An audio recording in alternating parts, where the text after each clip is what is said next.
Six here, and today I'll be. Hi guys, Six here, and today I'm doing my daily.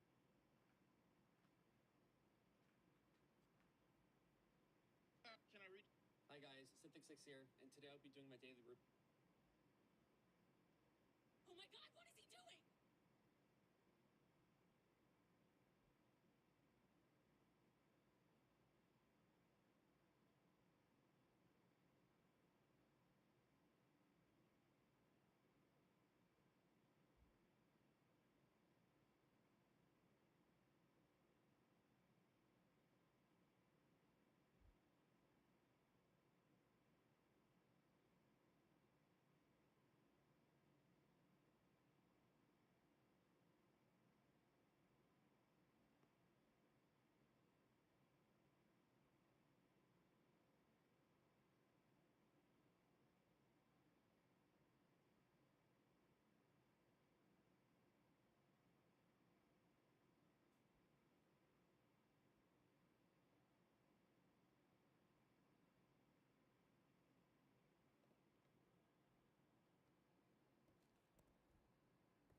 Okay, so I just got home. I ended my other stream. I don't really have an objective, so I'm just goofing and gaffing around.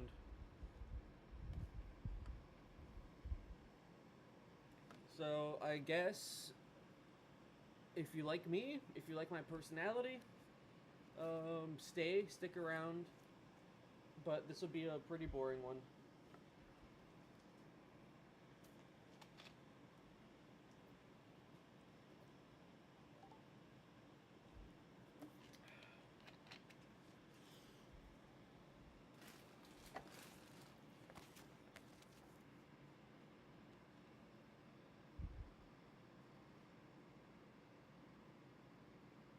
Through the habitual, through the habit trail.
Hi guys, Sithix6 here, and today I will be reading Through the Habit Trails.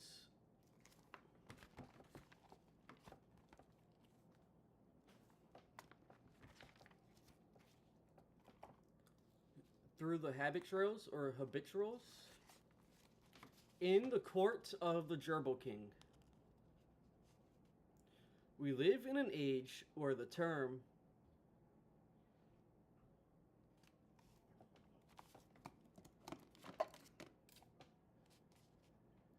We live in an age when the term Kafkask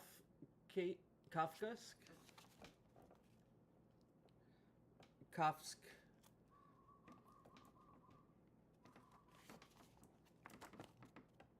We live in an age when the term Kafsk has become an overused and oft abused as Mickey Mouse, for sure, and the currently omnipresent whatever. I find it curious that most people eager to slap the term onto any aspect of their existence they find needlessly oppressive. For example, phones, companies, the government, the IRS, home shopping network, etc. I find it curious that most people eager to slap the term uh, I find it curious that most people eager to eager to slap the term onto any aspect of their existence they find needlessly oppressive. Will admit, upon questioning, that they've never read a line of Franz Kafka.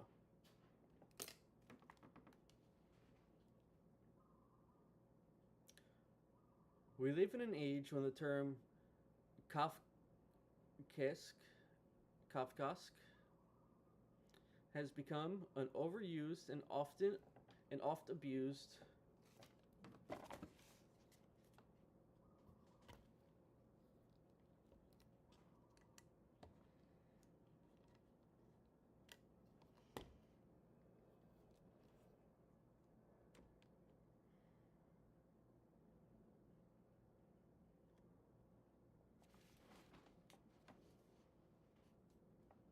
We live in an age when the term Kafkas has become an overused and oft abused as Mickey Mouse, for sure, in the currently omnipresent whatever. I find it curious that most people, eager to slap the term onto any aspect of their existence, they find needlessly oppressive. Phone companies, government, IRS, home shopping networks, etc., will admit, upon questioning, that they've never read a line of Franz Kafka. If you haven't read any of Kafka's work, if you haven't read any of Kafka's works, or don't even know who Kafka is, remedy the situation immediately. Ready now? Good. Let's continue as if you already knew what I was talking about. Kafka's name has taken on a household mystique, as if it were a trademark associated with a very specific and instantly recognizable product. Thus, at a time when Kafka's few surviving works are terrifyingly relevant to our own times, his name has almost ceased to mean anything. It's as if Kafka had become a scary sibling of Walt Disney and Betty Crocker. In the wake of Victor Hugo's Quasimodo joining the ranks of Dumbo, Pinocchio, and Bambi, perhaps a Disney animated musical version of the metamorphosis isn't too far off. Complete with Gregor and the Apple, playsets, and the inevitable McDonald's Happy Meals merchandising. Would Kafka's castle seem out of place to the Magic Kingdom? Or would it eloquently externalize the grim realities of a culture in the thrall of one of the world's most powerful companies? Though Though I've known Jeff Nicholas for over 5 years, I have no idea whether he's ever read Kafka. Funny, we've always seemed to talk about other things. It doesn't matter, really. From the first moment I laid my eyes on the one page story, It's Not Your Juice. The initial incarnation of Through the Habit Trails. I recognize the kinship. Dave Sim Dave Sim first introduced me to Jeff's habitura, habituals at the time. Habituals. At the time, I was editing and co-publishing an ambitious adult horror comic and anthology entitled Taboo, 1988 to 1992, RIP, with two posthumous volumes subsequently published in 1995. Creator of the long-running self-published Cerebus, an original financier of Taboo. Dave mailed me photocopies of the first two installments, suggesting in Dave's rather offhand way they might maybe find a suitable home in the pages of Taboo. I always list I always listed to Dave. I always listed to Dave mendations. Thankfully, I was actually really listening to him just this once.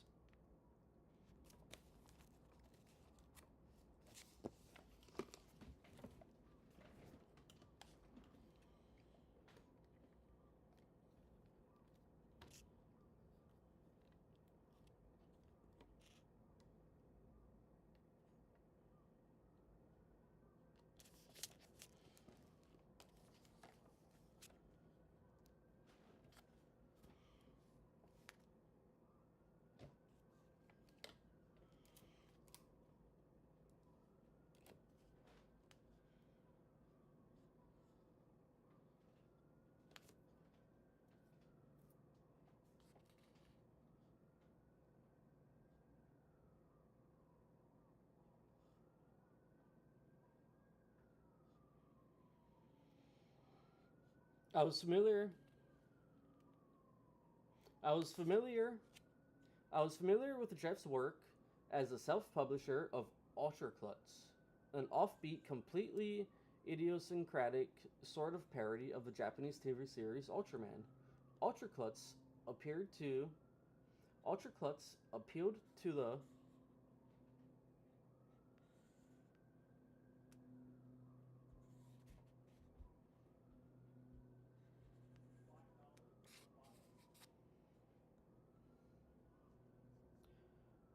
Ultraklutz appealed to the Toho monster movie lover in me.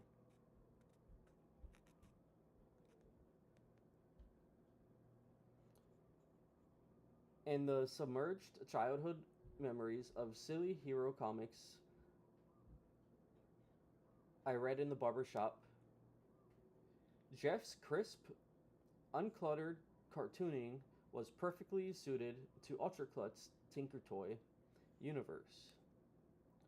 But Jeff Nicholson in Taboo, along with S. Clay Wilson, Rick Grimes,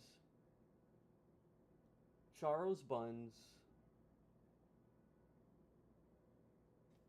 could really imagine the creator of Ultracuts having his work busted by Canadian and British customs? The thought of Jeff being able to offer anything to Taboo seemed absurd, but the evidence was there in my hands. But the evidence was there in my hands. It was a doorway into a world utterly foreign and alien, and yet terribly familiar, and all the more terrifying for its banality. It was the court of the Gerbil King, and we have all, at one time or another, lived there. You may live there today. The landscape is unthinkable. The drudgery of the workplace infested with endless gerbil habituals. The insidious, unseen superiors physically tapping workers like maple trees for their sap. The landscape is unthinkable. The drudgery of the workplace, infested with endless gerbil habituals, the insidious, unseen supervisors physically tapping workers like maple trees for their sap. Depleted and depleting coworkers, unable to connect with each other, wallowing in their own personal hells. Features obscured, even swallowed by their addictions. Through the Habit Trails was an original, completely absorbing, and deeply, deeply disturbing. Why it was Kafkaesque. Absolutely, genuinely Kafkaesque. As such, a way of seeing rather than a description of what is seen. And to my mind, ideal for Taboo. Taboo had a very troubled history. That's not important here, though.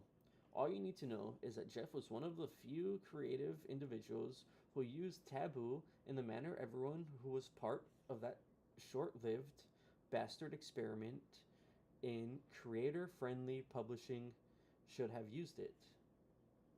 Jeff seized the moment.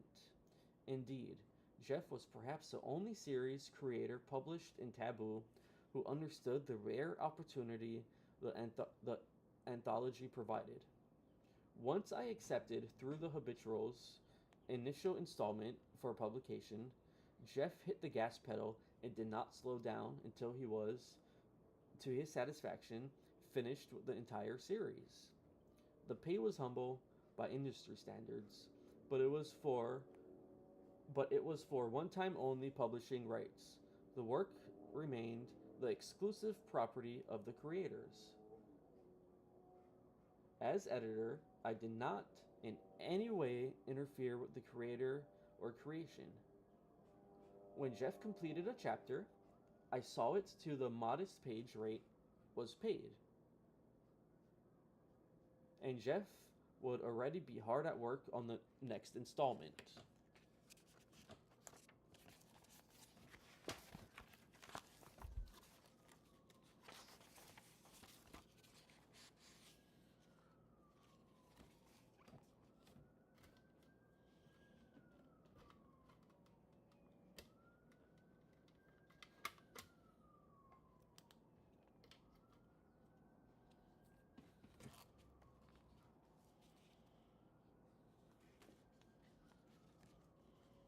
Through the Habituals was the only Taboo series that was actually completed before Taboo's demise. The final chapters did not see print in Taboo. I saw it I saw to it Jeff was paid in full before Taboo's demise. Therefore, all publishing rights were returned to Jeff, no strings attached. He gracefully permitted me to include the original unrevised version of the chapter entitled Cat Lover in Taboo 8, posthumously published by Kitchen Sink in 1995. To this day, I'm amazed at Jeff's accomplishments.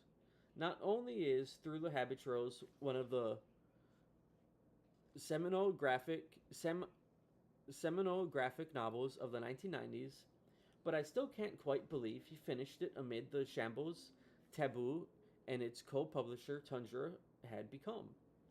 Jeff did not allow the spasms that rocked both Taboo and Tundra into the dirt to affect his own progress.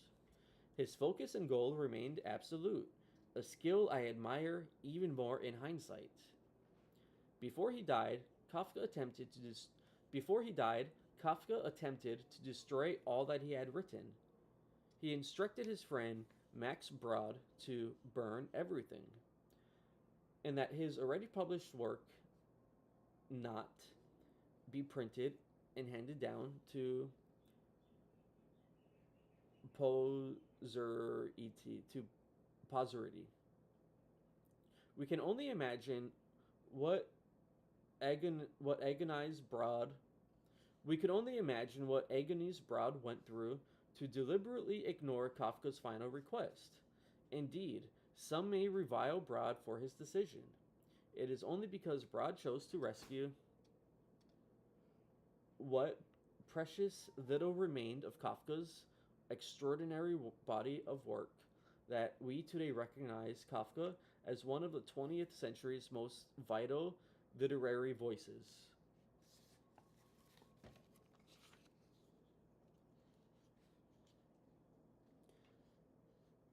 I don't wish to embarrass Jeff by further straining the echo of Kafka that reverberate that reverberates through the habituros. On the one hand, I do not mean to bias the reader against Jeff's creation by claiming it will enjoy the longevity of Metamorphosis or America or The Trial. Only time will tell what merit Through the Habituros will hold for future generations, if it still exists, in some form for them to read. So many vital comics creations have been relegated to obscurity. On the other hand, I will not be surprised if Through the Habituros does grow in stature and enjoy a long life. I have already stated my belief that Jeff's novel is a seminal work. Whether it will continue to be available to its potential readership is entirely up to Jeff. Really, much as he did during the turbulent, taboo, and tundra years. Jeff has taken full responsibility for seeing through his own best efforts. Unlike Kafka, Jeff has not elected to relegate his own work to obscurity. For that, as much as the merit of his work, I applaud him. Even as the dust even as the dust settled Even as the dust settled around the graves of his series, cold publishers and its noxious vehicle, Jeff was intent upon getting his now completed graphic novel into print in its entirety. Jeff worked and restructured the material, and has done so again for this revised edition. And in February of 1994, he finally self published his graphic novel, and the Gerbil King laughed. Through the Habituals,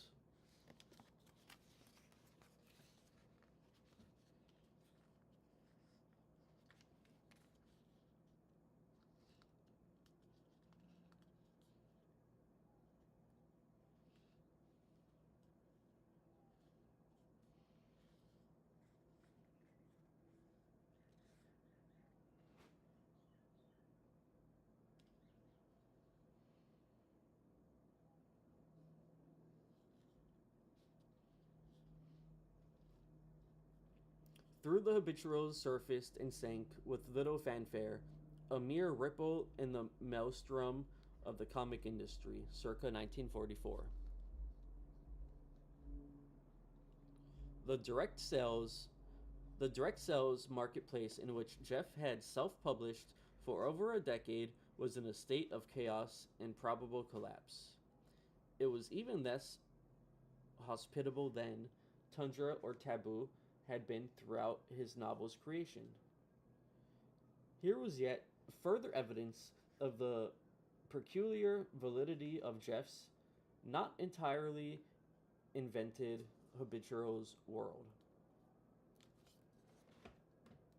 What had once been a viable system of production, distribution, and retail had been terminally undermined and infested with voracious, uh, voracious, voracious, greedy dependencies. The efforts of countless creative individuals were habitually tapped and drained with terrifying speed. Vital juice siphoned off in mad feeding frenzies at the whim of yet another batch of unseen supervisors. Once again, Jeff was in the court of the Gerbil King. What was its name This time, Perlman, Geppy, Warner, Marvel, Image. Will we ever know? Doesn't matter. A mere microcosm of the grim realities of doing business in the corporate world, dancing at the edge of the millennial abyss. Those of those of us those of us who eke out a living in the comic industry laughingly call it home. The frenzy continues even as I write these words, though a few have weathered the storm with creative juices still vital and flowing. Jeff preserved, knowing that if he didn't see through the publication of Through the Habituals, no one would. I, for one, am thankful Jeff did so. I'm even more thankful that Jeff has seen fit to keep his novel in print. I trust this will be the first of many, many reprinting to come. Jeff knows in his heart of hearts, Through the Habituals is worth keeping in print. Forever. Stephen R. Bissett, May 1996. Mountains of Madness, Vermont.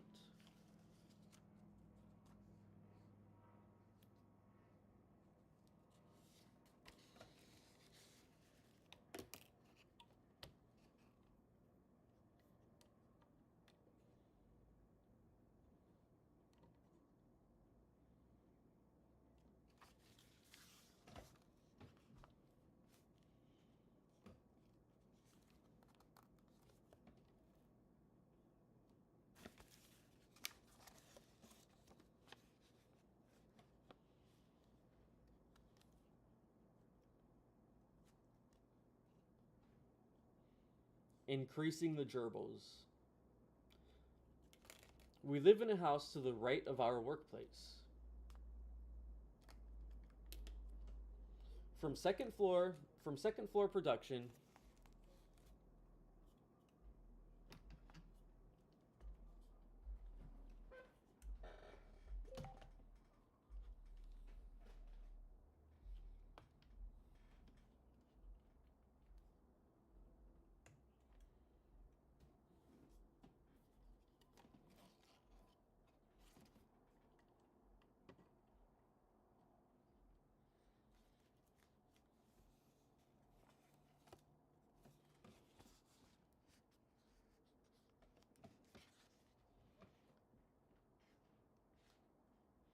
From second floor.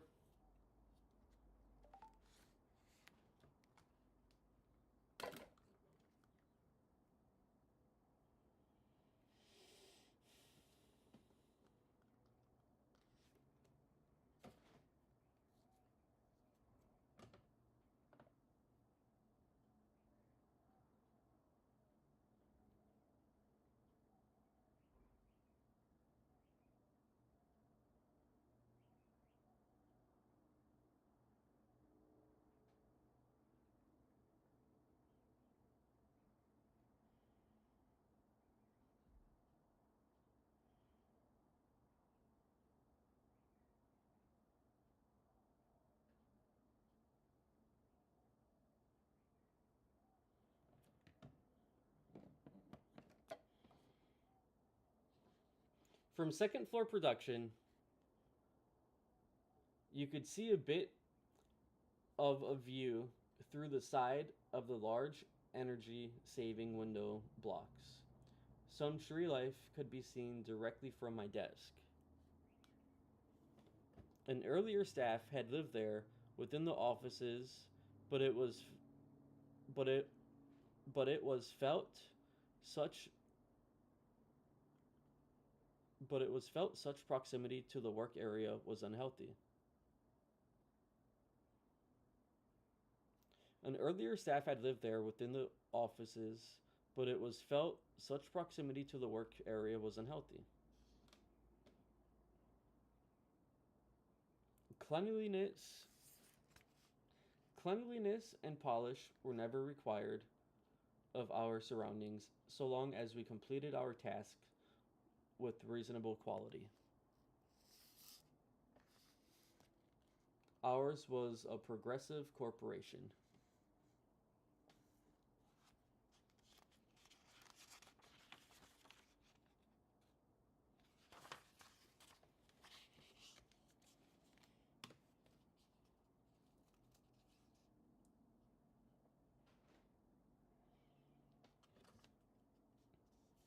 You were constantly reminded of our station in life by the gerbils, which existed throughout the building in a vast complex of clear tubes and gray, unkempt tin cages.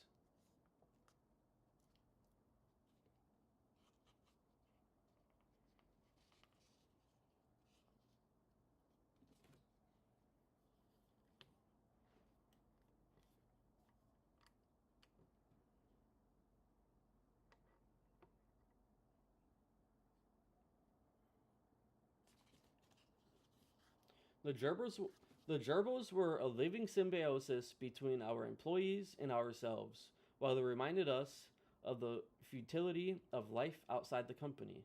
They were also released regularly for the benefit of the staff after years of such specialized domestication.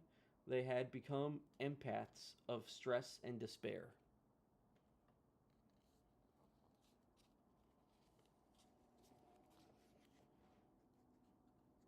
It was known that inner office romance was unwise, but contact with the greater city was brief and superficial. We would form love affairs, which would quickly crash to a halt or dissolve into emptiness. The supply of gerbils would be increased.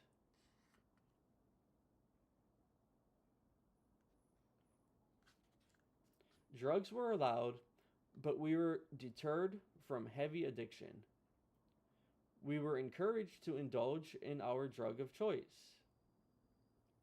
Wait, we were encouraged to indulge in our drug not of choice. As an alcoholic, I would smoke marijuana in the evening to give myself some form of alteration without destroying myself on liquor. That is very funny. So the idea is I never had a problem with alcohol. So I don't so I'm going to drink. Like I never I never had a problem with acid, so I'm going to do acid. Is basically what they're saying.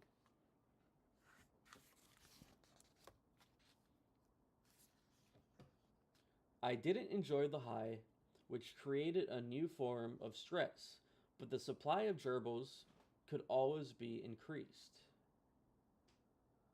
So they use the gerbils as a stress reliever.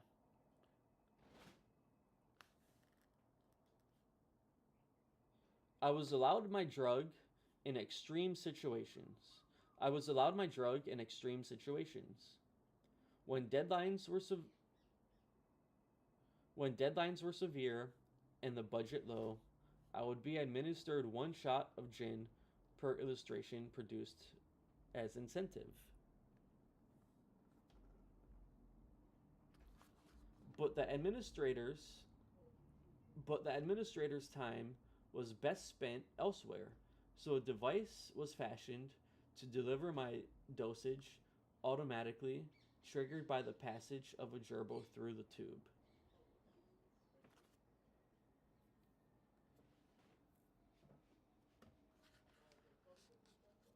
I spent more time trying to coax the gerbils to scurry along the tube than actually illustrating.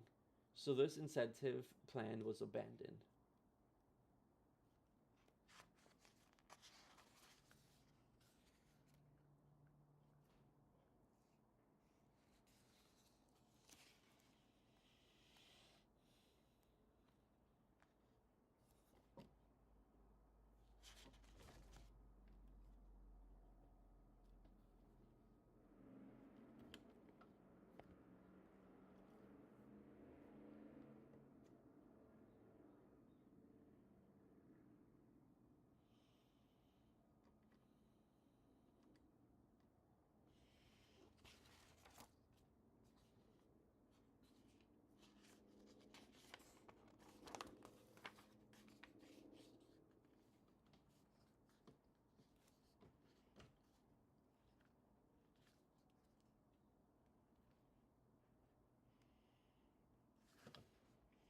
One of my coworkers continued using his drug of choice, LSD, even while on the job.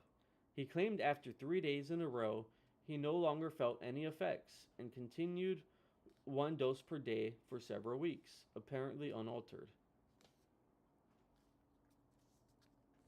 He began sleeping there, in the office rather than in the house.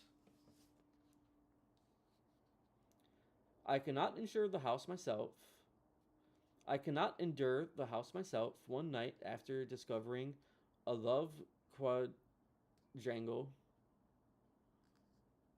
I cannot endure the house myself one night after discovering a love quadrangle. A love quadangle. And returned to the building in the early hours of the morning. Overnight, my coworker had somehow compressed himself into one of the tin cages. He seemed only remotely aware of his surroundings and had lost the ability to speak any workable language.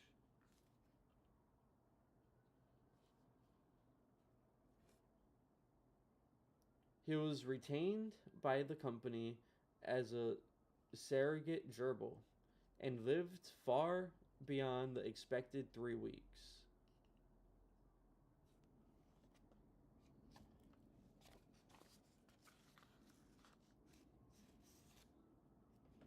It's not your juice. It isn't yours. I futilely. I futilely. It isn't yours, I futilely thought as I returned to second floor production.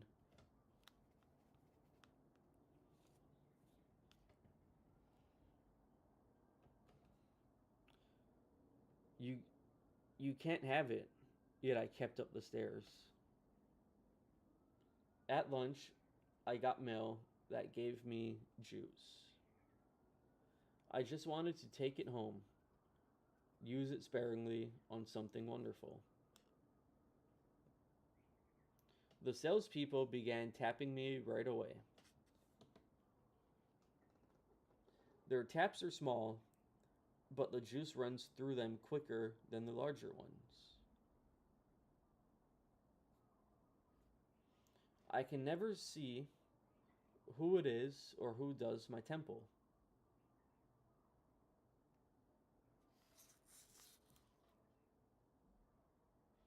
It doesn't drain terribly fast. I just find it insulting.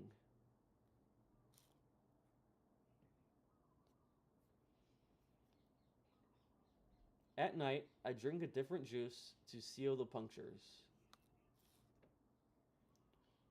Well, that which was taken from me is fed to the gerbils. But that's a different story.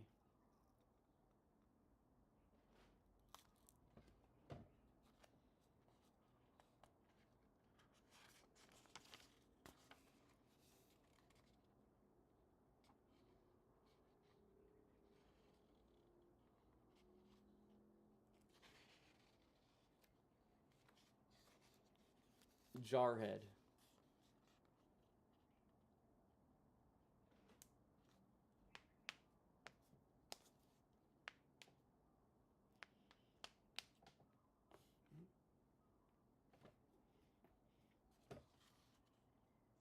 The act of drinking beer became cumbersome, and I drank in such quantity that it became much more practical to fashion a large pickle jar around my head.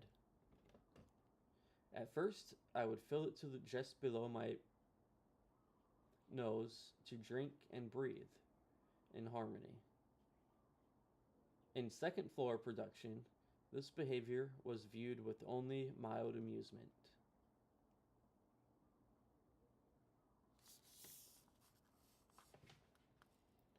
In that in time, the air seemed less important, and the carbonation from the beer was enough to sustain me.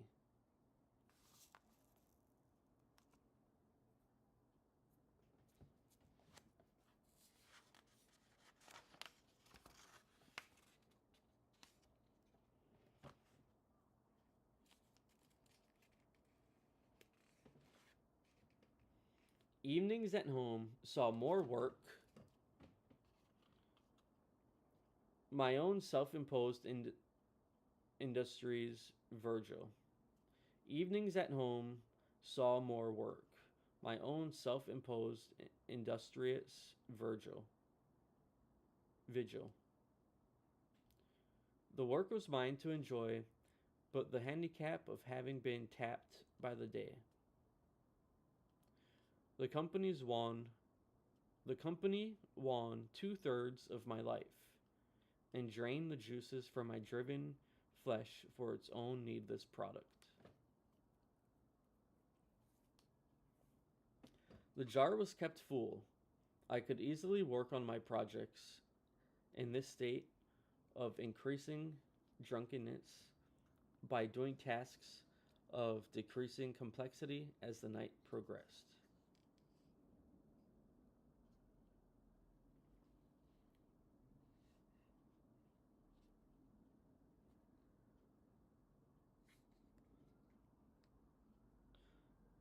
When coordination was beyond me, I slipped into the final hour, a warm, safe capstone to my day.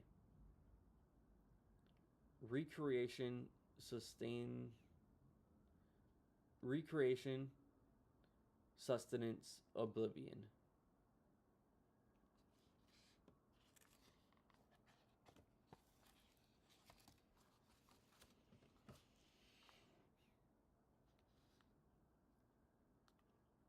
As I said, I used to caution, as I said, I used caution at some point in the past.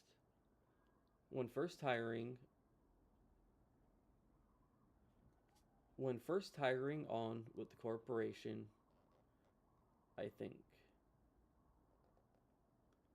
It's hard to remember. As I said, I used caution at some point in the past. When first hiring with the corporation, I think. It's hard to remember. I let the jar run nearly out by the end of the night. No need for excessive behavior.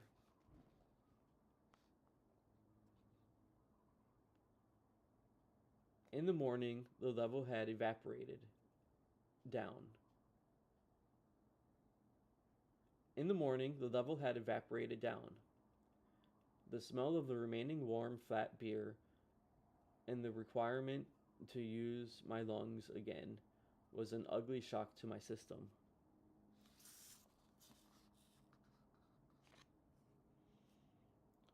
Sometimes I toyed with the idea of getting rid of the jar altogether until I stumbled upon a fantastic bio booze phenomenon. If I went to sleep with the jar almost full, my head would become, in a sense, pickled. The following day, I felt fine, like a dead frog in the formaldehyde.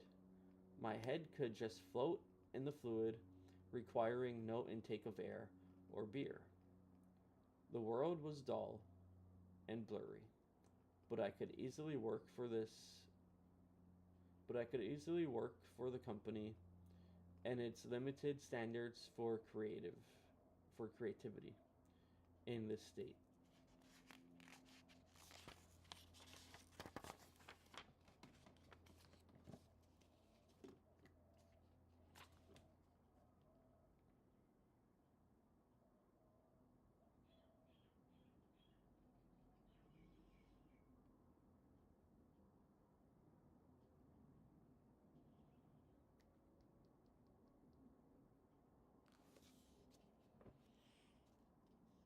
By afternoon, the old flat beer would evaporate below my nose, but the shock was less severe. A bit of common sense told me to start keeping it completely full that night. It worked. The dank fluid never evaporated. Every evening, about 6, I just dumped out the old stuff and refilled it with fresh brew to maintain the pickling.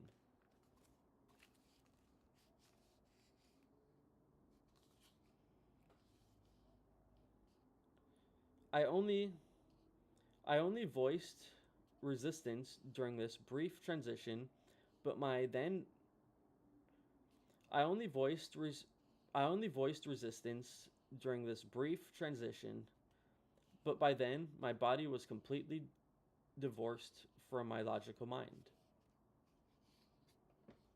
Wait, that's real air we're breathing. Let's silence, fool. So the transition from emptying out the beer to refilling it. He has a sense of um, soberness, and he wants to not do that anymore. I only voiced resistance during this brief transition, but by then my body was completely divorced from my logical mind. It seemed my right brain had swollen to 10 times the size of my diminished left brain. Let's party! But, but, but. And you could see here the left brain and the right brain.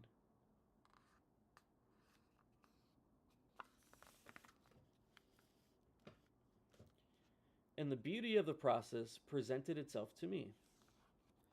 The full jar gave me juice. It kept me up long into the night, like a secret biology experiment. I slept less and less each night. I could function fine in the morning, but when they tapped me, nothing came out. Now the bastards only had half my life.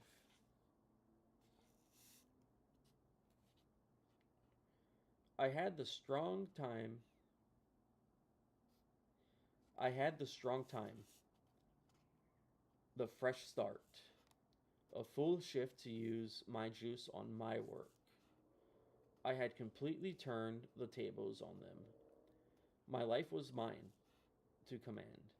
The leftover waste sloughed off on them.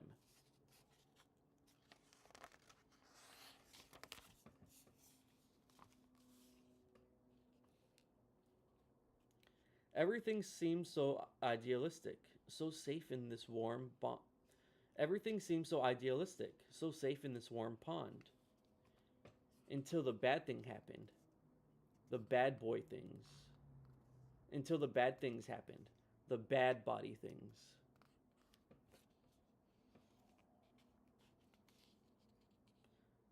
It started with the knives, especially razor blades. To look at them, I could feel the cutting. I could feel it was meat. When I drew, my hands shook. To use them felt unnatural. My wrist pivoted like mechanical prototypes of what wrists should be.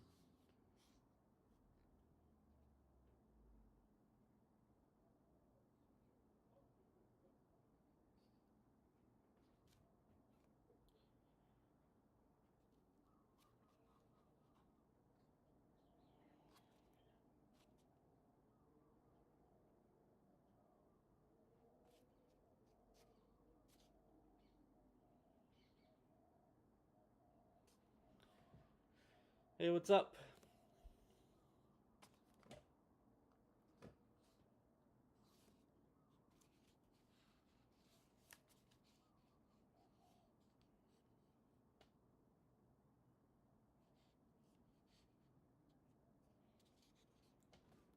No, no, not your bad.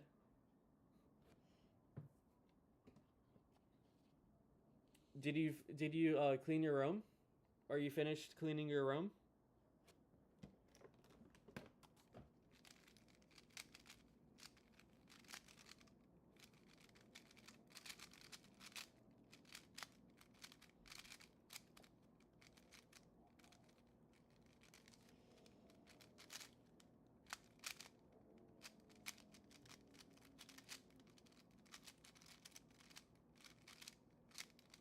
Oh, that's nice.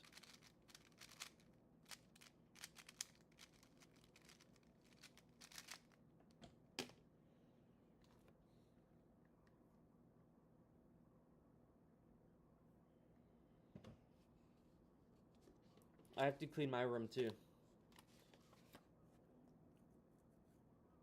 I clean my room once a week and then I mop once a month.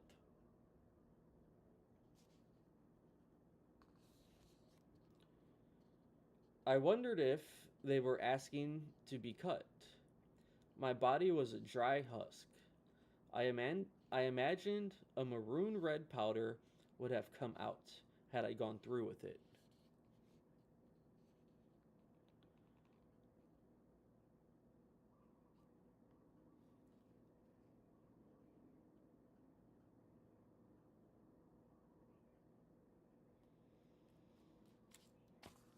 On my late on my late walks, I thought of bodies fighting, muscles bruising like meat left out in the counter too long, smelling bad.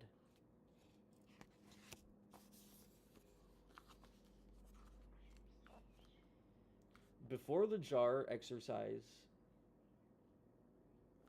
before before the jar, exercise kept my system vital. I had to stop even attempting it. For the flush I'll feeling it gave me. For the flush ill feeling it gave me. Okay.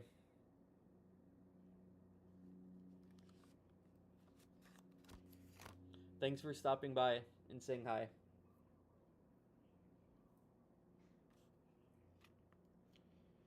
I knew it was correct to eat, and food tasted good.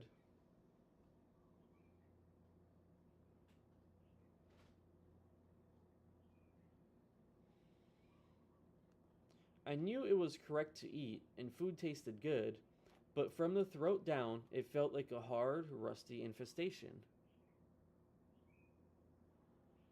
Hey, what's up, Power Tech? I'm doing good. I'm just reading through the habituals.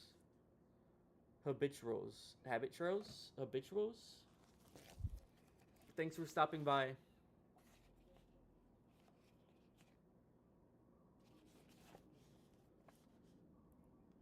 I'm doing good. I'm doing really good. Earlier today, I did an IRL live stream. I live in Honolulu, Hawaii, and I'm doing a live stream. I'm looking for the best coffee on the island. So I had coffee earlier. I did. I hit my objectives. I went out, and now I'm home, and I'm doing. I'm reading this comic. But my day was excellent. I had a lovely day.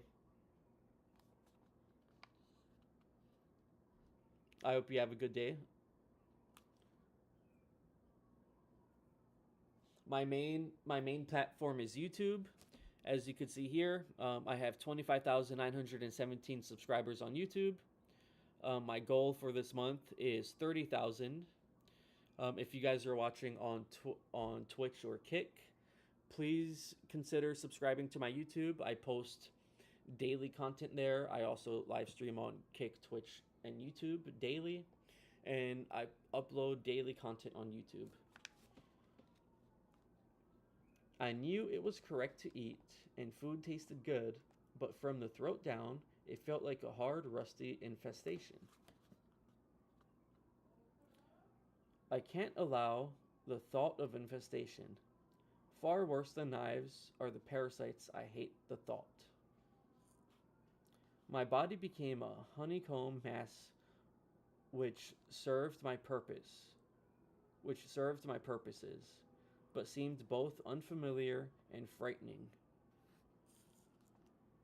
So his body is turning into a honeycomb.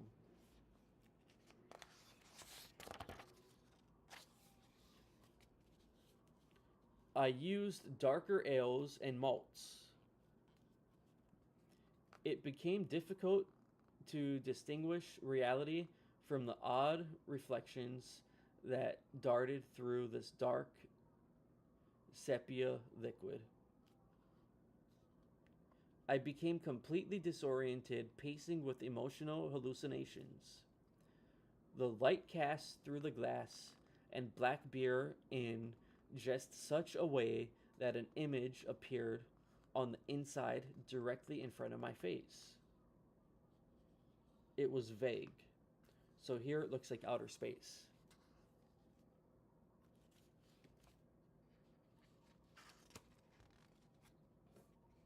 My limbs would move, sudden moves of their own will. It made no sense. It was my reflection. It scared the hell out of me. And he broke the glass. And for those of you that just joined, this one is called, this little comic strip was called Jarhead. Jarhead, it was about working in a corporation, and he filled his jar with beer. And only come to realize that beer was bad, and he broke the jar. This one is called The Doomed One. The Doomed One sat. She devoured her work as intensely as she must have devoured food, but with an angry intensity. She hated each job given to her, so perhaps she also hated the body she corrupted with excess food.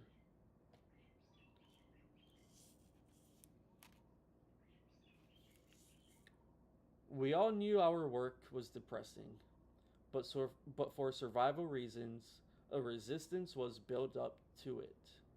After enough years, a day of frustrating unwanted tasks was just another day of same.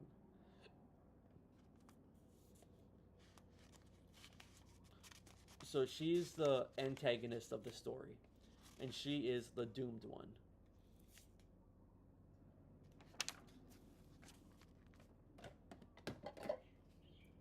We endured it under a shell of playful sarcasm and the knowledge that it was just the company's useless product. It would all get done eventually.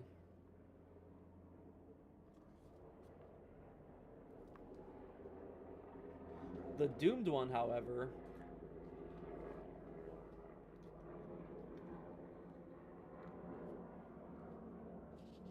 the doomed one, however, would be consumed with rage over the most average conditions.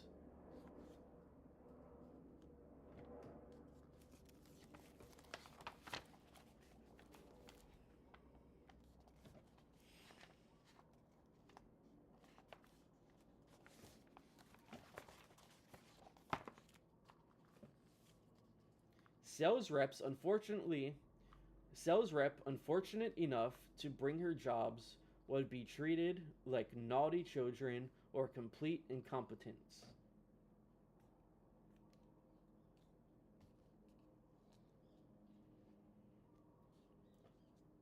Then she regurgitated her complaints to everyone around her. A hatred was in her voice that would take a grip on your inner organs.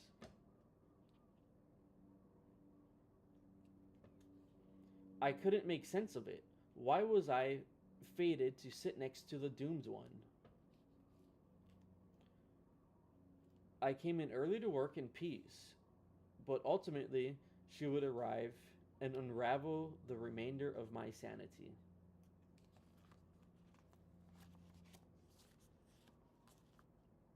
It added despair to an already futile environment because the doomed one would not leave. It added despair to an already futile environment because the doomed one would not leave. I first saw the doomed one during a college tour long before hiring on with the company. Perched in the perched in that same corner, she was a beacon of frustration and misery. So this was them back in college. And that's him looking at the doomed one. And this is him now. And then he's reminiscing back in college, looking at the doomed one in the same corner. I began to question my career choice. I found myself serving an internship with the company a year later. I was fortunate enough to be serving under someone other than the doomed one. I watched as a classmate suffered under her torturous tutelage.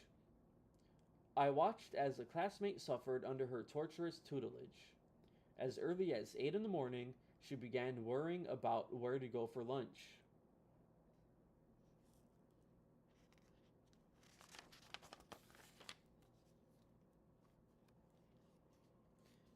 Years after my internship, I was hired by the company. Most most of the faces had changed, but the doomed one still sat in that quiet corner. Still sat in one still sat in quiet furor. Years after my internship, I was hired by the company. Most of the faces had changed, but the doomed one still sat in quiet furor. My desk sat waiting beside. Unlike myself, who moods unlike myself, whose moods and angers were subtle, unlike myself, whose moods and angers were subdued like a slow burning candle, her mannerisms were like a light switch. Her instant tantrums just as quickly cooled back down, while I was left with a slow burn of frustration over her outburst.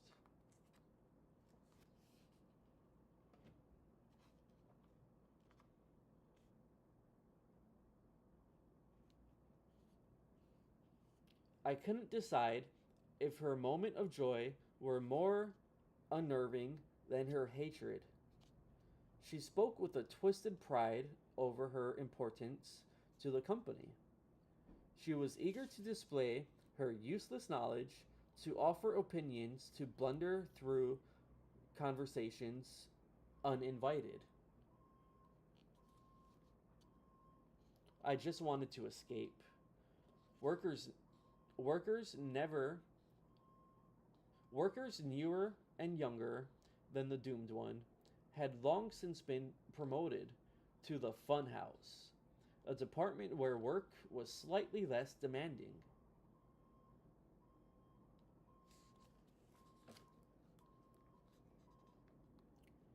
Next to food, the doomed one spoke mostly of her future.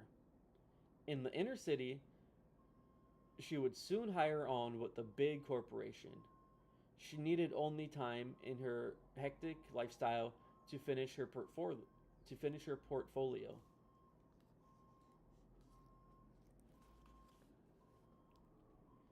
It was difficult to imagine her life outside the company.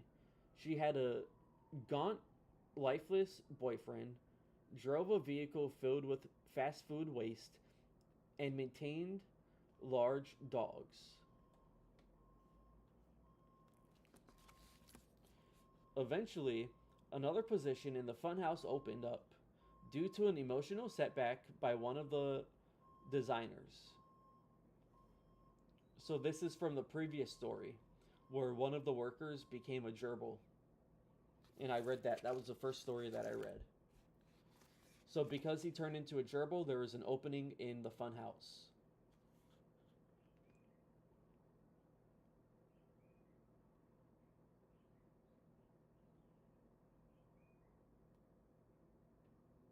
This this coincided with the doomed one's crash self improvement course for her 5 year servitude award. This coincided with the doomed one's crash self improvement course for her 5 year servitude award. She was eager to be photographed for what the company called the Hall of Fame, to be immortalized in a plaque. Those in the lower levels referred to it as the Wall of Shame. She bought a fun outfit, did her hair, and even lost weight. but talked about food 4 times as much in the process.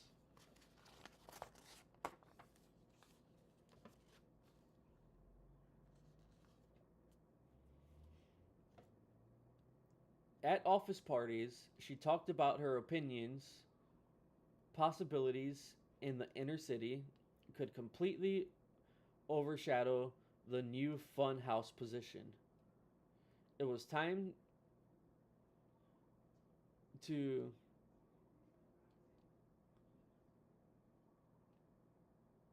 sayer, sir, sever. It was time to sever roots and go for the big money. She was rather frightening on alcohol.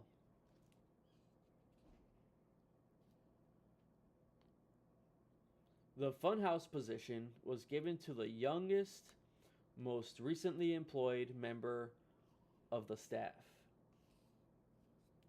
The doomed one arrived drunk the next day, spitting fire at anyone who got near her.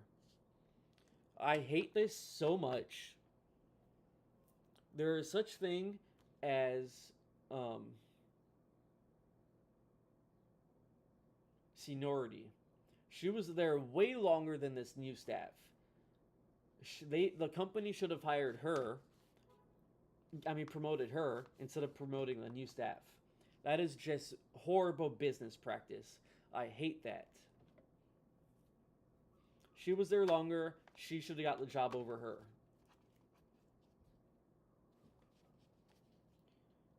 The gerbils, the gerbils bred as empaths for despair by the company began swarming at an alarming rate. So because the gerbils are empaths, they could sense who needs help. So the gerbils ran over towards her because she was in distress. They fed off our misery, but were not accustomed to such direct, decisive anger.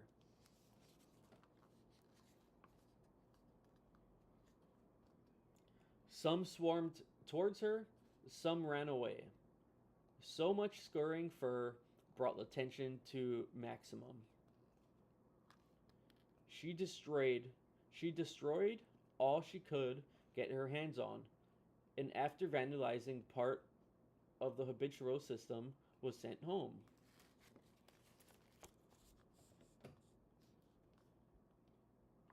That night, I saw her in the market buying 4 twin packs of dip chips and several kinds of cookies.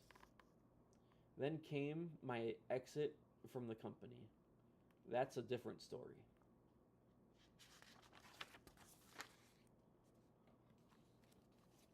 Years later, I delivered some materials to the corporation. It felt strange to see that old place again. On my way out, I followed a group of students touring the buildings. It was hard to imagine myself as one of those young people unsure of which direction life would take me. One of them muttered something about getting out of design, gesturing towards across the room.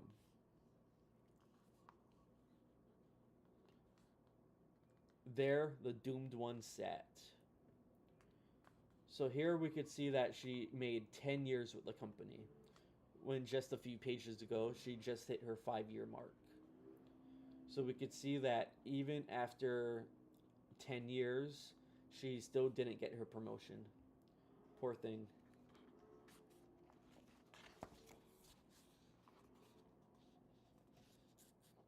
Escape 1. El Mert. El Mur. Muret.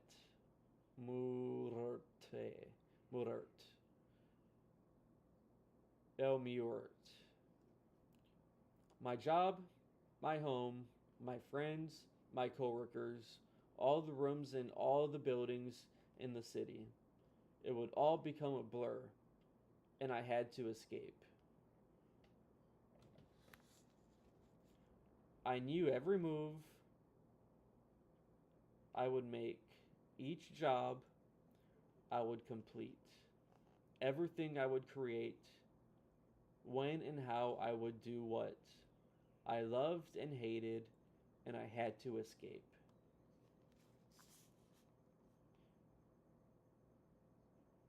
I woke up and thought of all the things I'd been aching to do on my day off, and I discarded those thoughts. I had to escape into completely unexpected stimulation. I went to the cemetery. It was an old and beautiful place. I didn't understand why more people didn't just go there. The idea of hundreds of dead people was fascinating.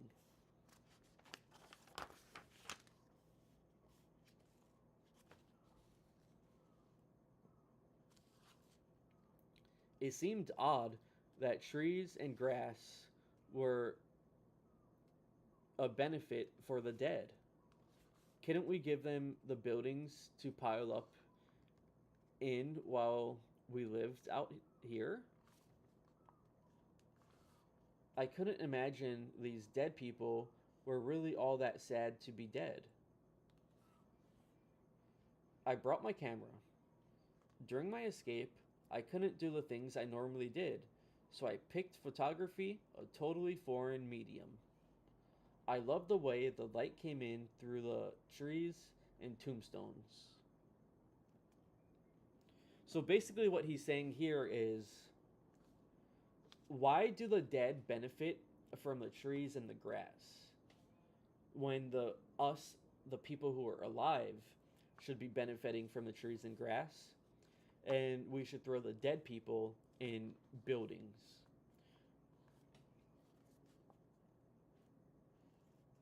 It seemed odd that the trees and grass were a benefit for the dead. Couldn't we give them the buildings to pile up in while we lived out here? So that's what he's saying. Like, why can't we live out here with the alive trees and grass?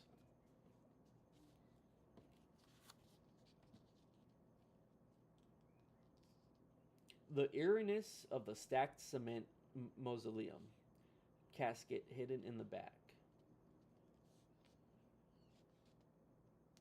An old road with dense trees. It reminded me of the scary part of the yellow brick road.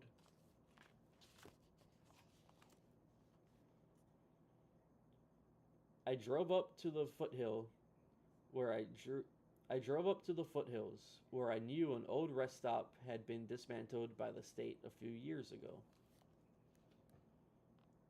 I loved images of erosion, man made things fallen into decay. As a boy, I had vivid daydreams of being alone in a post nuclear landscape.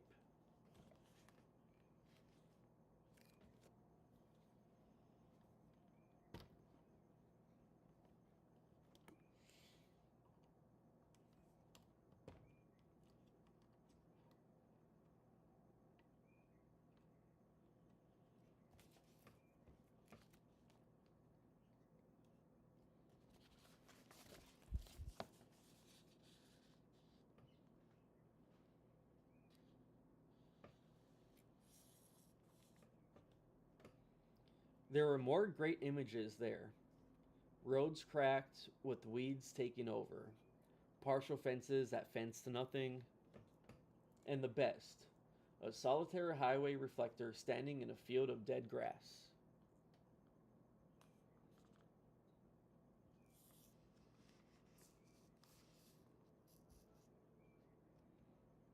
Then I found something unexplainable: plastic trash bags filled with bones, several of them.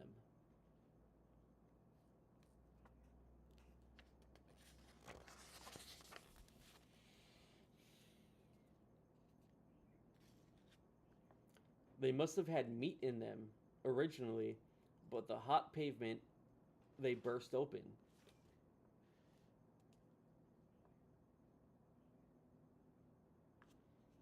You could see where the fluid ran down the incline, then dried up. There weren't enough bones to assemble into anything recognizable. No ribs, no skulls. Lots of pelvic, like bones and small femurs. They didn't look dog or cat like.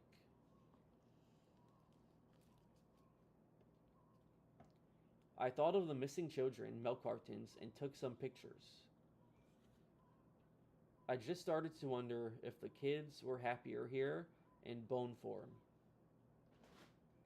Then I made the connection. Jackrabbit bones. Big femurs must be. So he was thinking that there were kids, that it was children bones in here. I just started to wonder if the kids were happier here in bone form. By the end of the day, I reached a place where modern highways replace mountain roads from decades ago, completely forgotten and hidden away. There I saw the best image, a road to nowhere. It just turned to rubble, a passageway to oblivion. I fell in love with it. Back on the highway, I found a dead cat. It laid on its side for so long that it looked like a half a cat.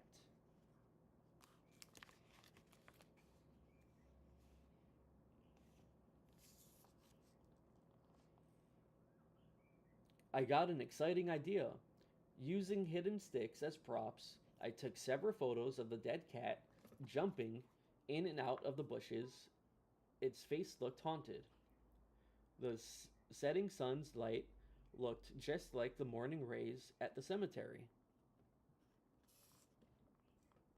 Later, I would put together some photos for Night of the Living Dead Kitty montage.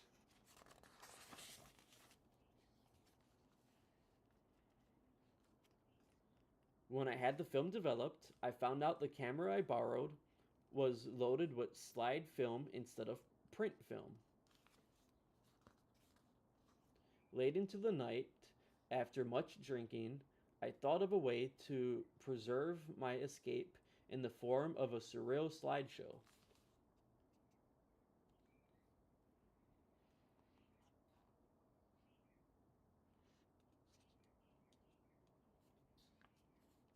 By nearly dawn, my mind was in high gear.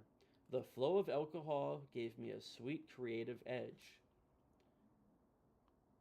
I rearranged the images in an order that was linear to the way I felt about them, instead of in the actual order taken. My escape was over. I had an hour to get some sleep and return to the office.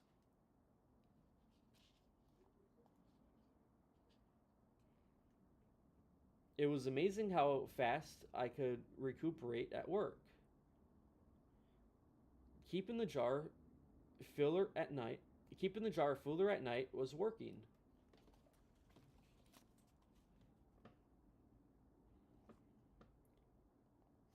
And this is how he ordered the photos. And he made a story about it. First, I drove and drove until the road began to die. I had to leave the car and go on foot.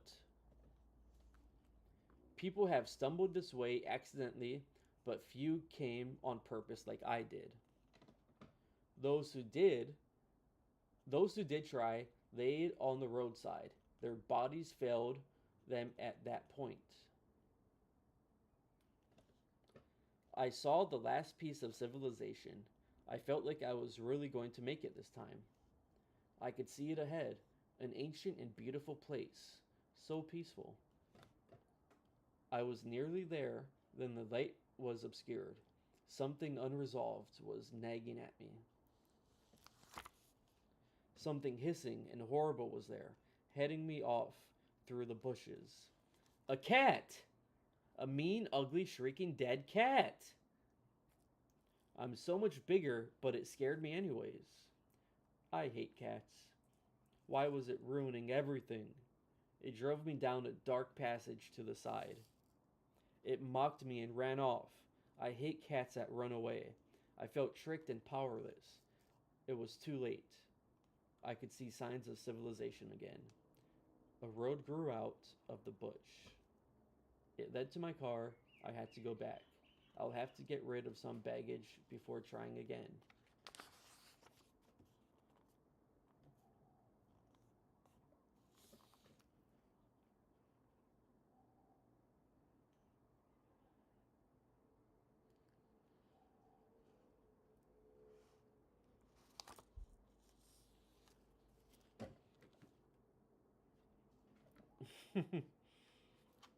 Yeah, I loved coloring books as a kid. Like, I was the best coloring book kid ever. This is putting me to bed, not gonna lie.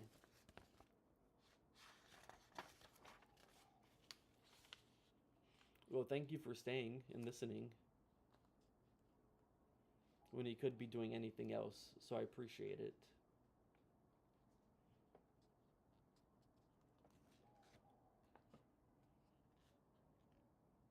I almost forgot about the slideshow until an office party came up. I thought it would make great entertainment and hustled my equipment together.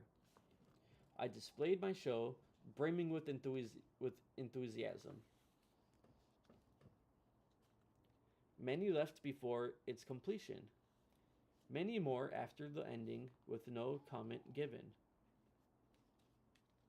They didn't see the edge. They dismissed my escape as silly or scary, but it was neither. Next time, I would have to escape farther. So they didn't like its slideshows.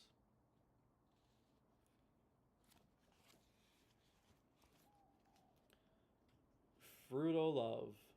Futile love.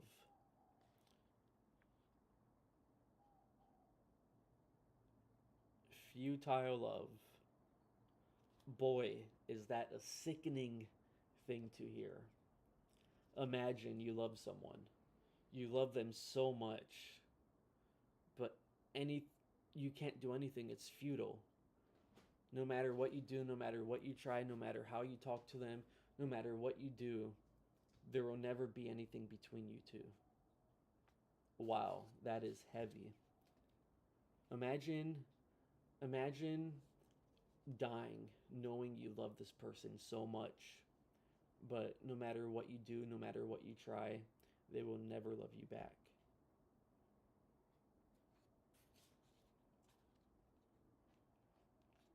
Feudal love.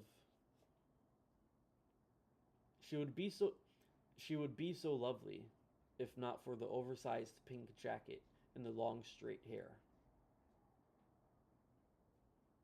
That is sad as F word. Like, think about this. You're in elementary school and you have a crush.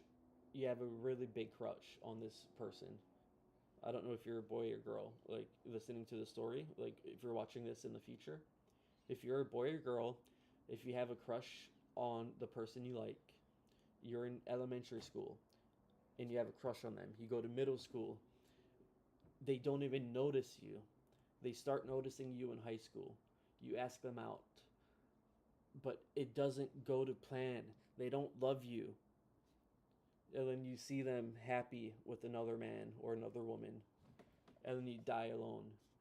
You die alone. Yeah, that is sad as fuck, as the F word.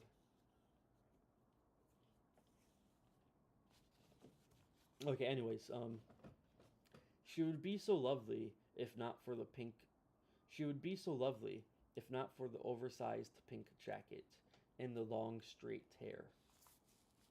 I need some water.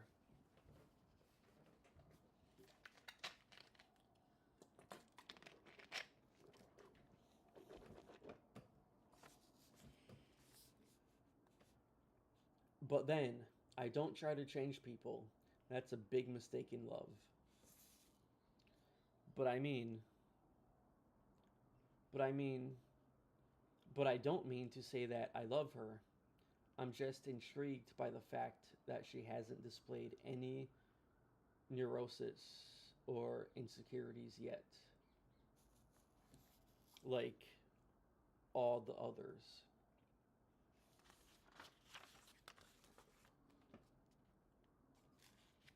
Not that I care, really. It would only matter if I thought of them as potential lovers, but I don't. I like being alone. It's all a cruel joke I have to endure. Deep inside, there's an ache to be loved. But to be intimate with any of these lunatics would cause more grief than pleasure. I think of my colleague days. I think of my college days, and it's hard to believe that was me. My philosophy was to dive into any experience with anyone, just to have felt it regardless of any painful outcome. Every girl in the world was an exciting, beautiful possibility.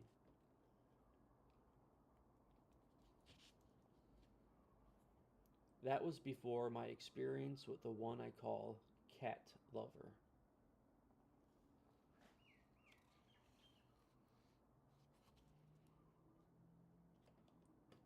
Now, there is nothing fascinating about women. Their faults are so glaringly obvious. Before I could even muster up an all Before I could even muster up an attraction to them, they ensure my revulsion. Now, there is nothing so fascinating about women. Their faults are so glaring obvious. Before I could even muster up an attraction to them, they ensure my revulsion. The tall blonde one. She is a parasite, just like the gerbil in the wall. The tall blonde one. She is a parasite, just like the gerbils in the walls. But the gerbils are put there by the corporation. She should be on my side. I cope with this job.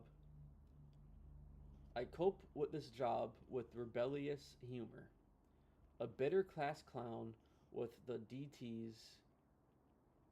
I'm charming and goofy, and the blonde one is my friend. But when my life stabilizes a bit, I'm content to just be alone with my thoughts through the day. Then the blonde one seems irritated that I'm not performing for her. Could a man live with such demands? That is very funny. I cope with this job with rebellious humor, a bitter class clown with the DTs. I'm charming and goofy, and the blonde one is my friend. Here's him being charming and goofy, and she's into it. But when my life stabilizes a bit, I'm content to just be alone with my thoughts through the day. Then the blonde one seems to be irritated that I'm not performing for her. Could a man live with such demands? And here he is acting normal in his thoughts, and then she's irritated with him for not performing for her.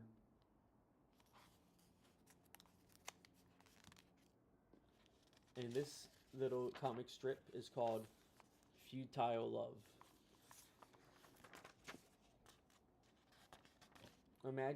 Imagine, imagine no matter what you do, you will never find love. Imagine love being futile. No matter what you do, no matter what you say, the person you love will never love you. How sad is that?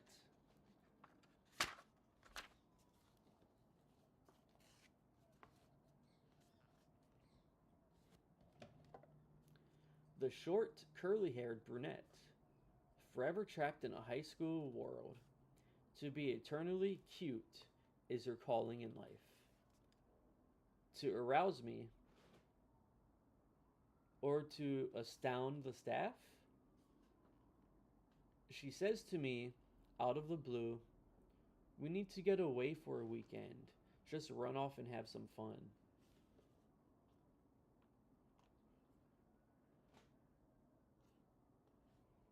In a few days, before I can determine the sincerity of it, she is repeating her performance for a new employee.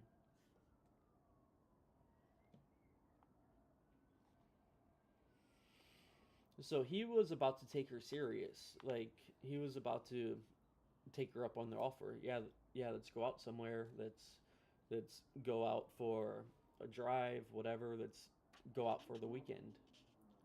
And then there she is telling someone else that. So, does she really mean it? I don't think so. Because if she was really serious about it, she would have went back to him and and told him, "Hey, so did he think about my offer? Did you want to get away for the weekend?" Or she would have brought him to him and say, "Hey, I'm planning an outing. Let's do this outing together." Could a man live with such faithlessness? I don't think so. That's why being alone as a man is a lot better than being with a woman, honestly. It doesn't matter. My fantasies give me the much more pleasure than any of these living, breathing complications could.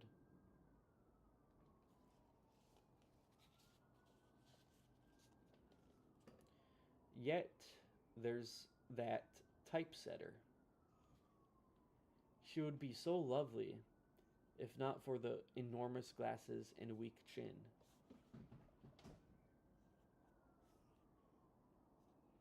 But even if I wanted someone, I realize the folly of inner office romance. When it goes bad, you're forced to live with your mistakes daily, which I suppose is what made me even consider the temporary girl.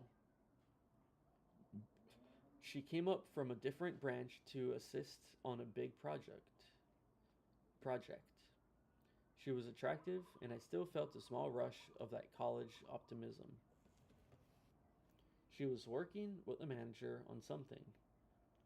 I did an illustration for it and showed it to her, saying, "Should I give this to you?" She said, "Yeah, you can give it to me, and then I can give it to the manager. Or you can just give it to the manager." She couldn't say, "Thanks, that goes to the manager," or something. Could a man live with such pointless sarcasm? Yes, it is 5 p.m. here. So that means it's 11 a.m. where you live.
Could a man live with such pointless sarcasm?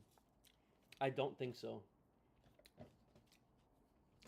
Why couldn't she just say, "Oh no, that goes to the manager," or "Sure, I'll take it. I'll give it to the manager"? Why does she have to say, "Yeah, you can give it to me," and then I can give it to the manager, or you could just give it to the manager? Like, what's up with that pointless sarcasm?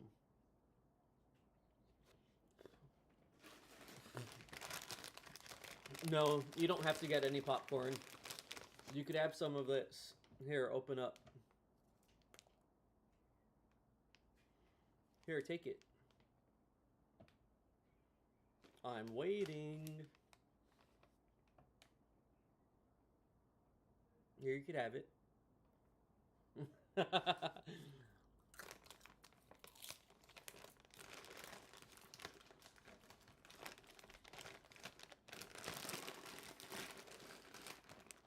I got this one. Real butter popcorn. I got this one because it only has like 3 ingredients: popcorn, butter, oil, and sea salt.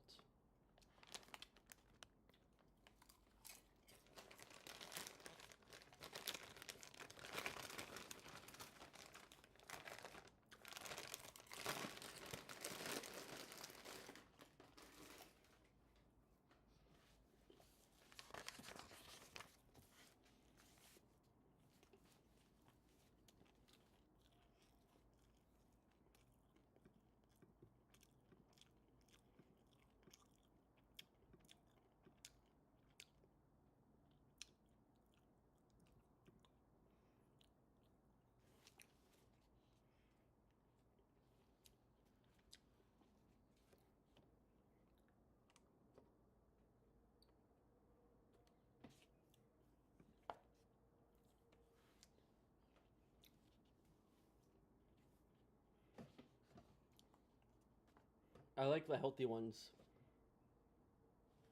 because I'm fat. I can't. Oh my god, I lost so much weight. I just when I got home from streaming today, I checked the scale. I weigh 135 pounds now. I was 160. So I lost 25 pounds in like 2.5 weeks.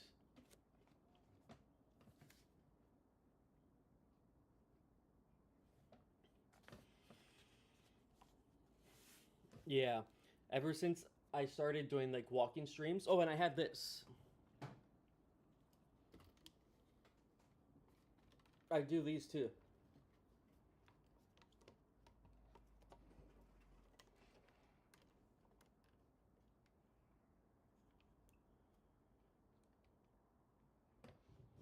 I do this.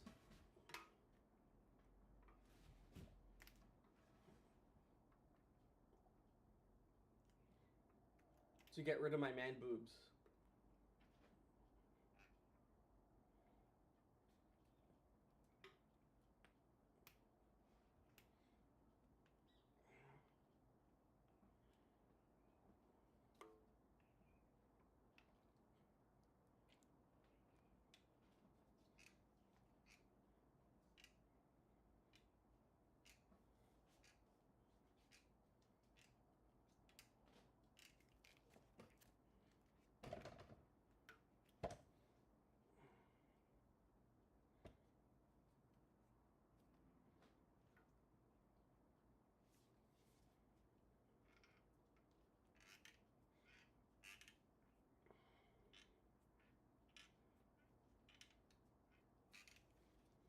Yeah, but I'd rather not go to the gym. What more if you go to the gym, right? I mean, I'd rather just do push-ups and sit-ups at home. So the next thing I have to do is do sit-ups because I have a fat stomach. But I lost a lot of weight. Like literally it used to come out to like I used to be pregnant. But yeah, I lost so much weight. I have a before and after picture. Well, not so much weight. I only lost 25 pounds.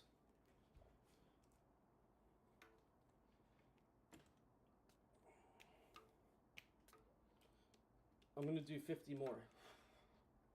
2, 3, 4, 5, 6, 7, 8, 9, 10, 11, 12, 13, 14, 15, 16, 17, 18, 19, 20, 21, 23, 24, 25.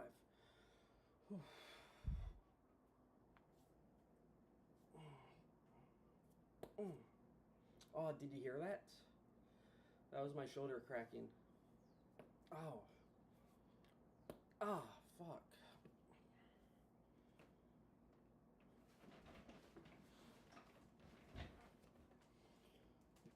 26, 27, 28, 29, 30, 31, 32, 33, 34, 5, 36, 7, 38, 39, 40, 41, 42, 43, 44, 45, 46, 47, 48, 49, 50, 51, 52, 53, 54, 55, 56, 57, 58, 59. Okay, I'm done.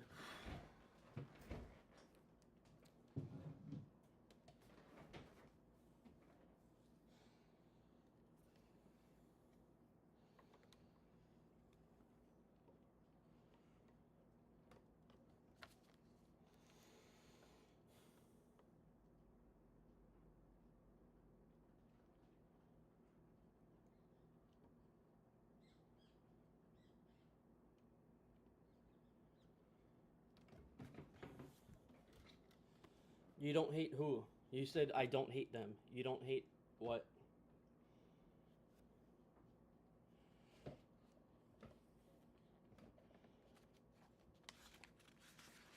So where we last left off at was here.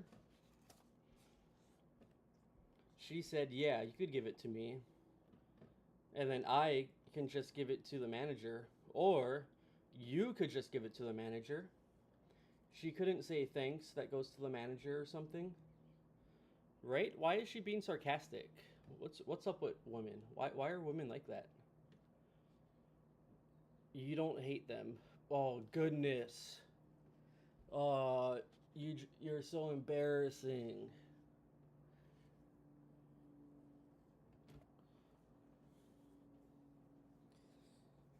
You don't hate my fat belly?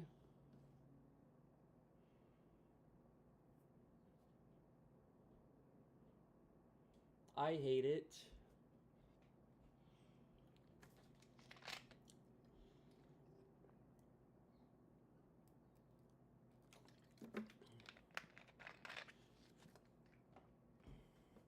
I have to do sit-ups. And I have a before and after.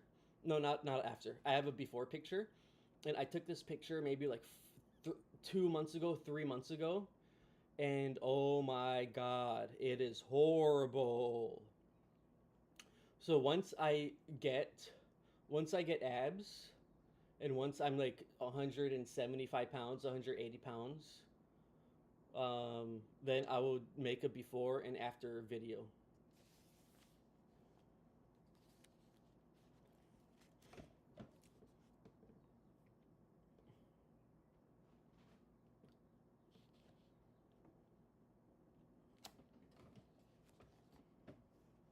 Okay.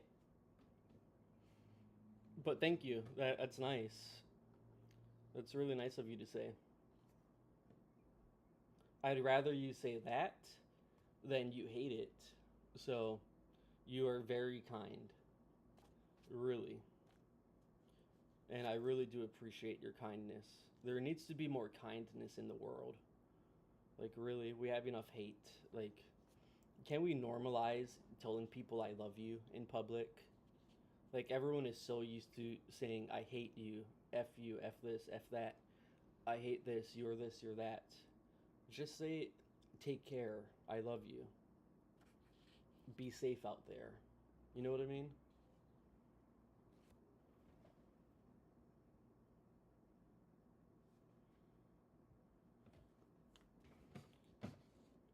When do you want to watch our show?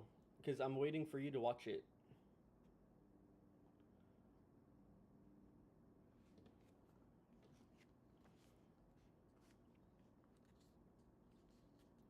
The short, curly-haired brunette. Forever... Wait.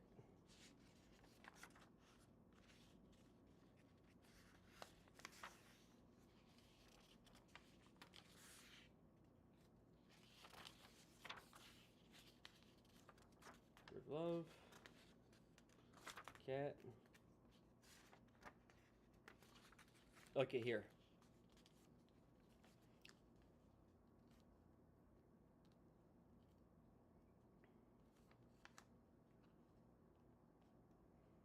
At an office party, the typesetter kept gravitating towards me, confiding in the trial of breaking up with her boyfriend. Hi, my Lola. Oh, my Lola. Hi. Oh. Oh. Come, come, come. Oh, come here. Hi. Oh. Oh, am I ignoring you? Oh, I'm so sorry. Ah. Oh, I'm so sorry. Am I ignoring you, my Lo? Oh, I'm sorry. Oh. Oh. Oh, I'm so sorry, my Lolo. Oh, yeah. Oh, yeah. Oh, yeah. Oh. Oh, yeah. Oh, yeah. Oh, yeah. Oh, yeah. Hi. Hi. I'm so sorry. Oh, I'm so sorry.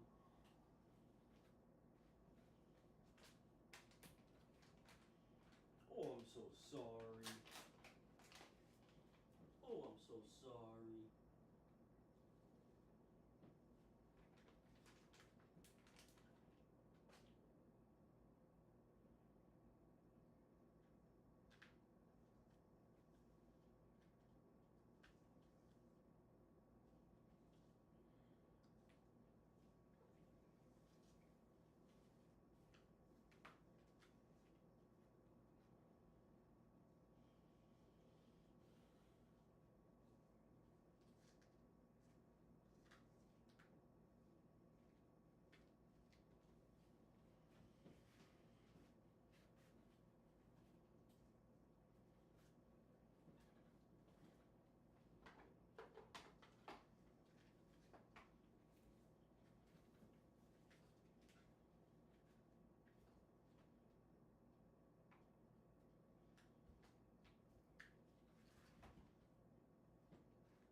Hi.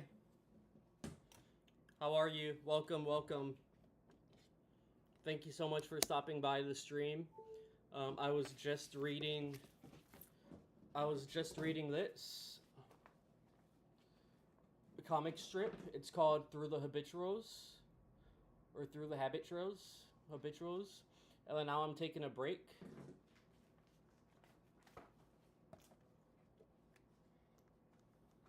Hello. No, can you not hear me? Because I could hear myself through here.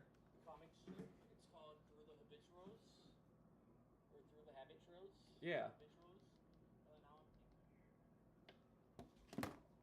And then now am I on mute?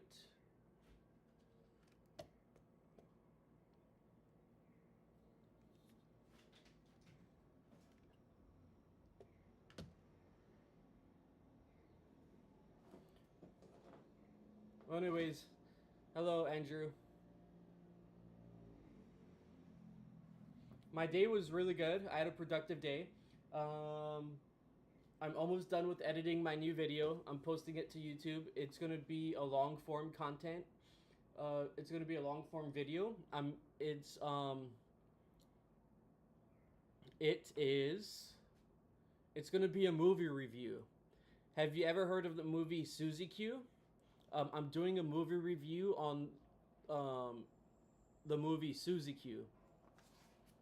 So yeah, this comic strip is called Habituals. I was just reading it on stream, and yeah, right now I'm taking a break. I'm on page 7, and I'm taking a break to feed my cats and to play a little golf. Thank you for coming in and stopping by to say hi. I appreciate every comment, every viewer, and yeah, thank you.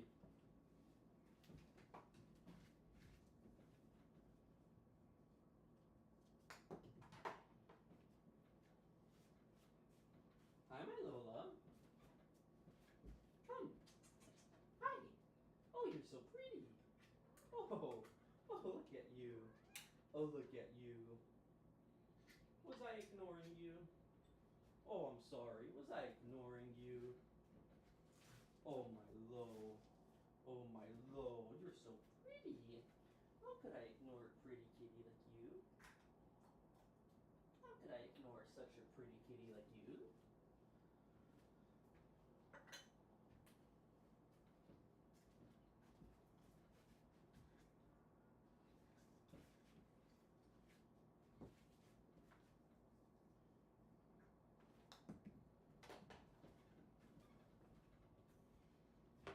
I haven't heard of that movie. I really don't watch many movies.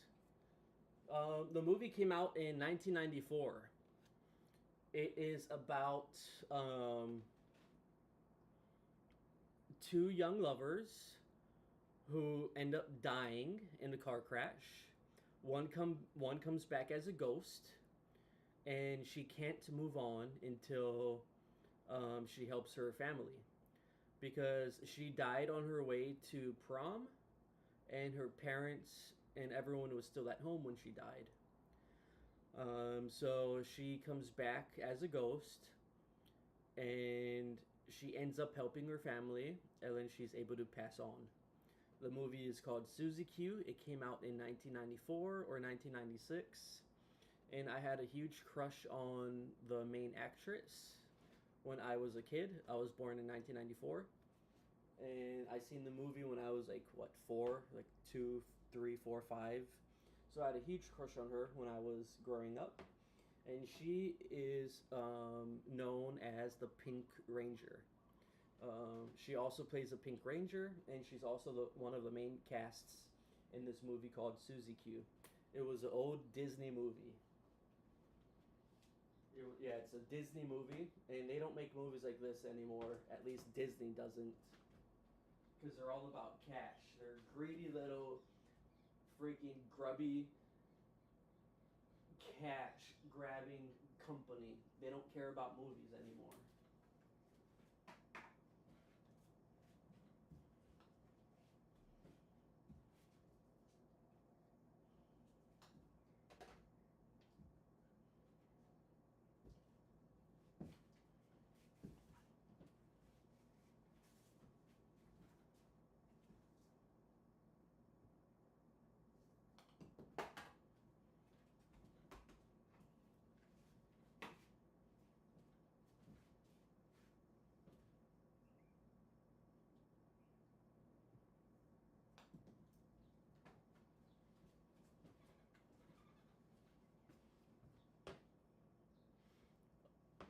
Honestly, the only movie I have watched are Transformers 1 through 5, and the new ones, and Twisters and Twister. And thanks for explaining the movie. You can try to get into the analog horror analyst. What is that? What is the analog horror analyst? I've never heard of that.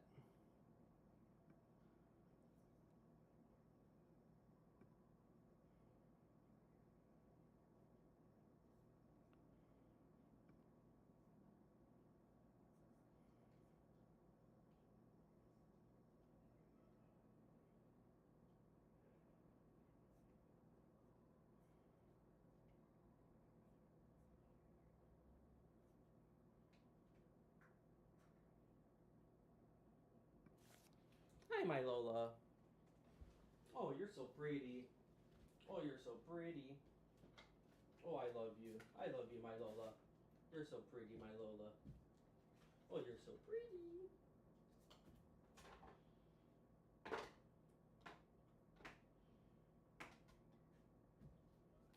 Hi.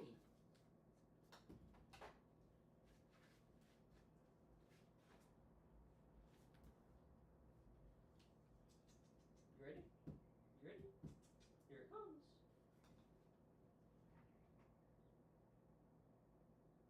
Hi, my boy.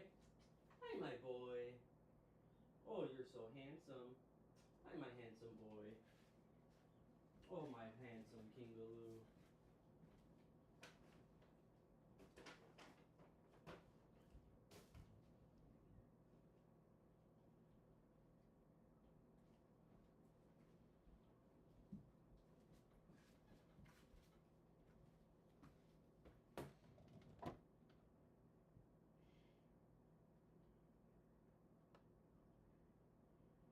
Oh, it's someone who like reviews movies, horror movies. Okay, yeah, yeah. I'll give them a watch.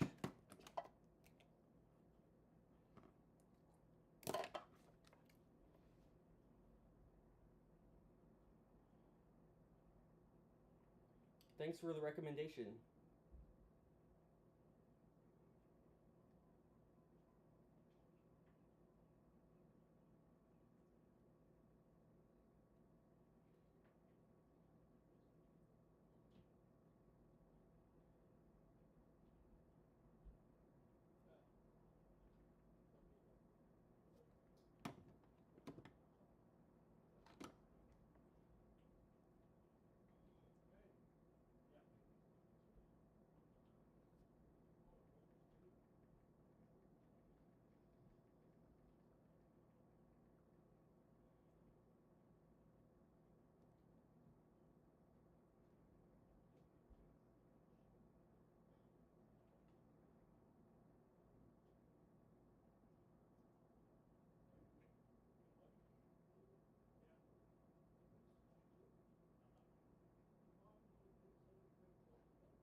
Lola!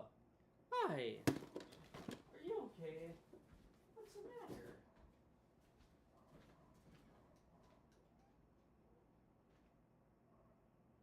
Oh, God. Oh, no. Oh. Oh.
Lola. I love you, Lola. Oh, no. Are you okay, my Lola? What's the matter? What's the matter, Milo?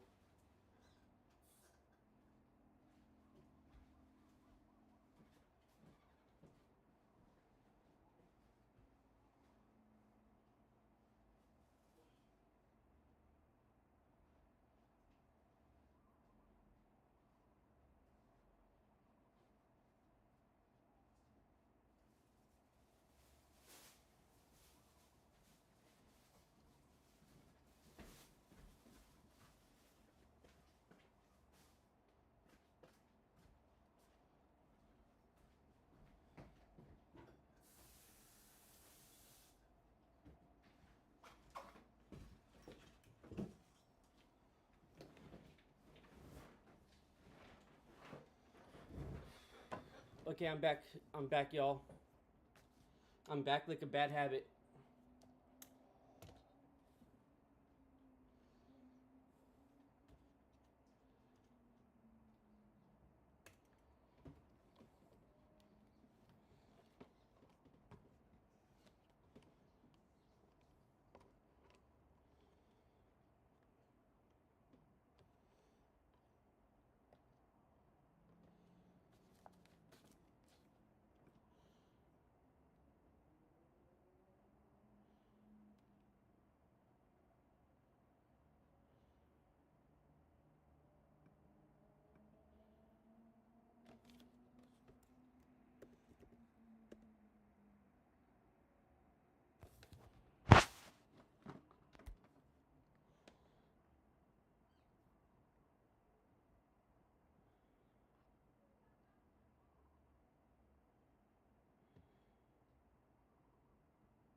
Okay, I'm gonna finish this later.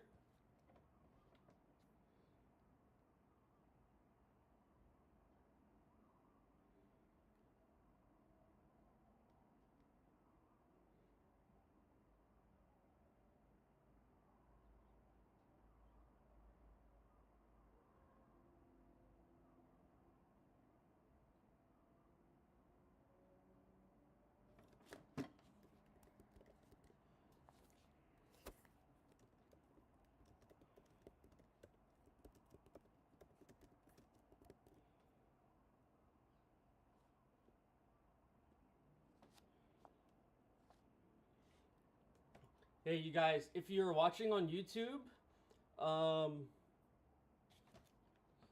if you guys are watching on YouTube, I'm gonna end the stream on YouTube and come to my Twitch, because YouTube I get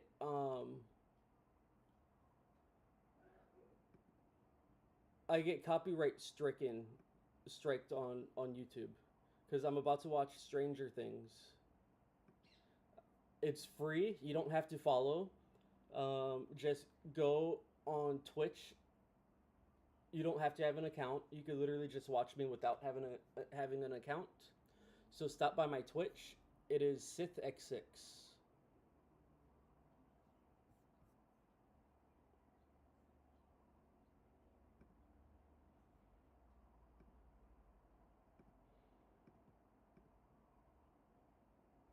And I will show you my Twitch right now because I'm gonna be watching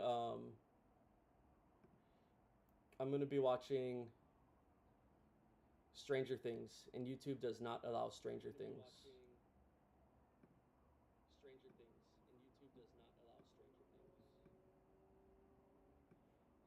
So this is for everyone on YouTube. This is my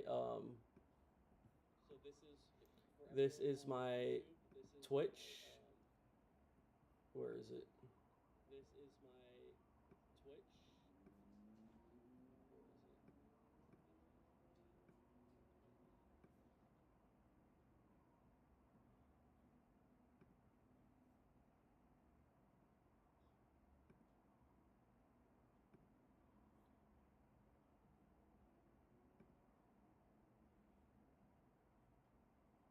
Okay, well, anyways, yeah, I have to end it on YouTube. Just go to my Twitch, SithX6. Okay, well, anyways, yeah, I have to end it on YouTube. Just go to my Twitch, SithX6.